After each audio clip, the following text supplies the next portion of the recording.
Hey guys, we are here in New York and we've just been instructed that we have to wear face coverings of any kind if we are going to be out in an area where you can't properly social distance. And for us in an apartment, that includes when we are getting outside, which is in the elevator and the hallways and the lobby and possibly outside as well.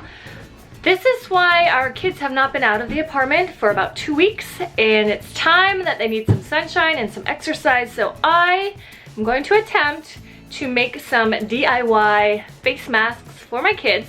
I just found a tutorial by Life Soup, which looks super easy using leggings of all things. So here is my attempt. Let's see how I do. First, I have rounded up some leggings that my daughters have outgrown. All right, here we have one of the legs cut off of my daughter's old leggings. And Life Soup recommended like a 9 inches. So I'm gonna go ahead and cut it here. I totally have fabric scissors, but they're in storage because we're trying to sell our apartment. She said to round it out. This is so hard with these scissors. This is just my first attempt. So now we have kind of rounded out on each side. So then she said to cut kind of this part. I need better scissors. These are really awful. Maybe you'll have a better time if you have decent scissors. Oh my god. The hack job. Okay. Woo! They're racing out there. Then she said to kind of fold it over and cut out the ear hole on just the one side. This is what I'm worried about. Mommy, Mia has a bloody nose. Oh my god, Mia! This is a prototype. All right, so now we're gonna try this on. Go.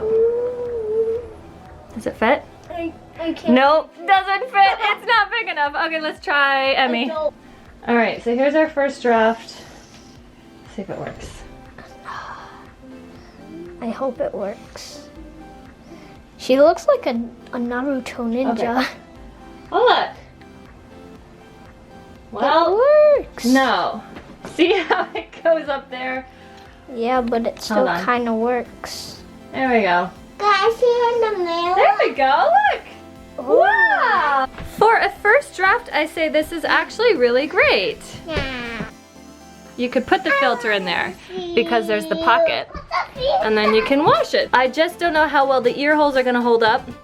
But if you happen to have a ton of leggings and old t-shirts and whatever hanging around, this is a very simple thing that you can do and not have to take medical masks away from the medical professionals who need them and the frontliners and all that. So, cool! We're gonna get some more made up and maybe we'll get better at the process. Okay, here was my second attempt, and this one you can see is much longer, almost 12 inches. And I didn't do the cutout. This one I just made some holes for the ears. And then this is part of a coffee filter I just cut up to see we can just like, I guess, shove it in here and unwrap it, unfold it. There. So this has 2 layers of kind of legging t-shirt material and then a coffee filter in the middle. And there we go. It kind of works. You can see, like, I don't know, doesn't fit perfectly, but for just being able to whip this up quickly from what you have at home, I don't know. Can you breathe? Yeah. It's super comfortable. Super comfortable, and you can breathe. Yeah. I've also seen ones where they use a pipe cleaner at the top so that it like really like fit your face well. I don't know. This is all so confusing what to do. Maybe I should just buy some online. What do you think, Kenzo? I think I like this. You like that one? Okay, third attempt. We are gonna go and use one of these old baby leggings, and this one is about 11 inches, and I'm just gonna basically cut a little hole here and here and see how that one works. I think this is our winner. Is it comfortable? Can you breathe? Yeah. Thanks for watching, guys. I hope this video gave you some ideas how you can get creative making masks at home. If you have some better ideas, be sure to let me know over on US Japan Fam on Facebook. Bye, guys. Bye.